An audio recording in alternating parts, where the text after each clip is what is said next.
A porção bíblica de Vaierá, ela tem uma das cenas mais conhecidas, mais dramáticas de toda a Torá. São histórias que, olha, muita gente conhece desde criança. Mas e se essas narrativas não forem só sobre o que aconteceu lá atrás? E se, na verdade, elas forem uma espécie de código? Um mapa para nossa própria alma? Vamos mergulhar nesse mistério. E tudo começa de um jeito bem enigmático, né?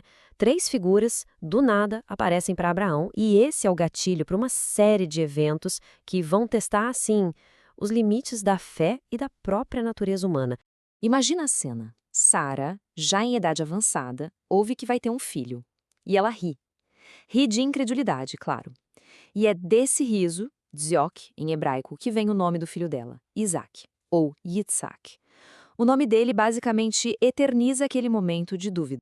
Logo em seguida, a gente é jogado numa imagem de destruição total.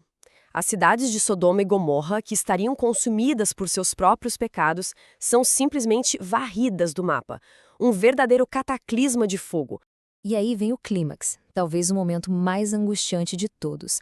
A ordem divina para que Abraão sacrifique Isaac, o filho tão esperado, sabe? É uma prova de fé que, nossa, ecoa até hoje. Bom, como narrativas históricas, essas histórias são incrivelmente poderosas, não dá para negar. Mas a sabedoria da Cabala nos faz um convite. Um convite para olhar além do óbvio, para tentar decifrar um código que está escondido ali. E aqui, olha, aqui está a chave para decifrar esse código. E se Vaierá não for sobre o que aconteceu lá fora, no mundo físico, mas sim um manual sobre o que acontece aqui dentro, um mapa das forças que moldam a nossa psicologia. Tem um princípio fundamental na interpretação cabalística que diz o seguinte: um versículo não propaga o literal. O que isso quer dizer? Quer dizer que o texto está sempre funcionando em vários níveis ao mesmo tempo, não só no nível histórico. O propósito, então, não é só contar o que aconteceu, é nos ensinar a examinar nossos próprios desejos, nossas qualidades.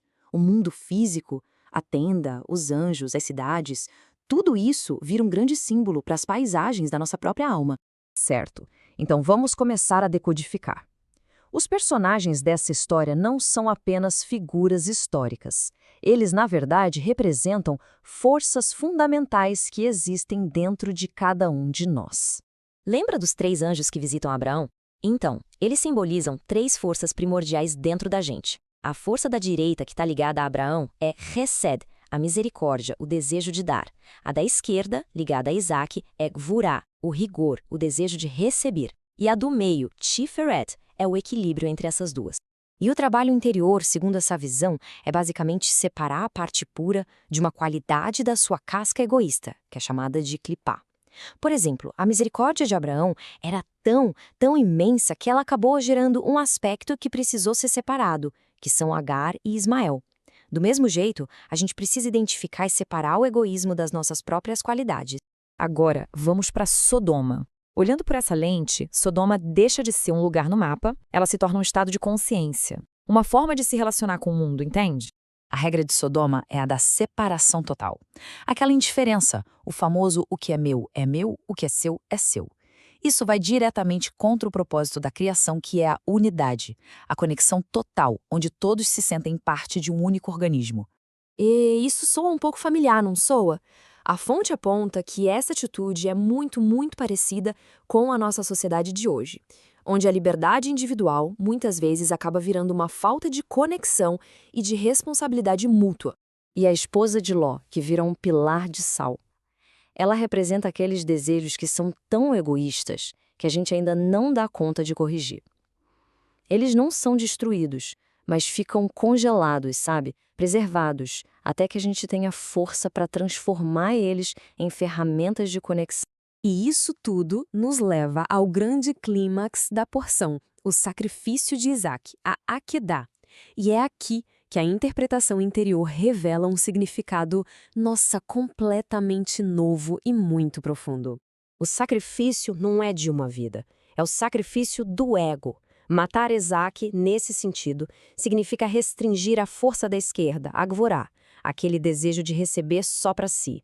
É o teste final para equilibrar a misericórdia infinita de Abraão com a restrição que é necessária. Então, o processo que a história descreve é quase um guia prático. Primeiro a gente examina nossos desejos. Depois, a gente amarra o impulso egoísta, impedindo que ele domine. Em seguida, a gente oferece a parte animal, o instinto bruto, mas preserva a parte humana, ou seja, o potencial daquele desejo para ser usado para se conectar com os outros. Ok. Juntando todas essas peças, a porção Vairá nos dá uma visão muito poderosa sobre o momento que a gente está vivendo no mundo e o caminho que temos pela frente. A fonte descreve a nossa era como uma inversão, muito parecida com um nascimento. É como se o mundo que a gente conhece estivesse de cabeça para baixo, se preparando para dar à luz uma nova forma de existir, uma nova consciência. E o caminho para essa nova realidade parece ter duas etapas. A primeira é simples: parar de causar dano. É o básico, o mínimo. A segunda, que é bem mais elevada, é passar a agir ativamente com amor, buscando o bem do outro como se fosse o nosso próprio bem. E olha, essa mudança não parece ser opcional. Crises globais, problemas ecológicos, pandemias, tudo isso mostra que vivemos num sistema totalmente interligado. A própria natureza está nos forçando a abandonar a regra de Sodoma e a reconhecer que dependemos uns dos outros. Mas essa transição, ela é dolorosa. Como diz o Zohar, o livro fundamental da Cabala, todo nascimento é precedido por uma picada da serpente. As crises, as dificuldades, elas são o catalisador que a gente precisa para o nosso crescimento coletivo. E assim, Vairá deixa de ser só uma história antiga.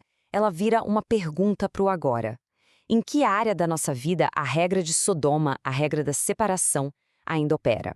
E qual egoísmo a gente precisa sacrificar para finalmente ajudar a dar à luz um mundo de verdadeira conexão? A reflexão fica aí.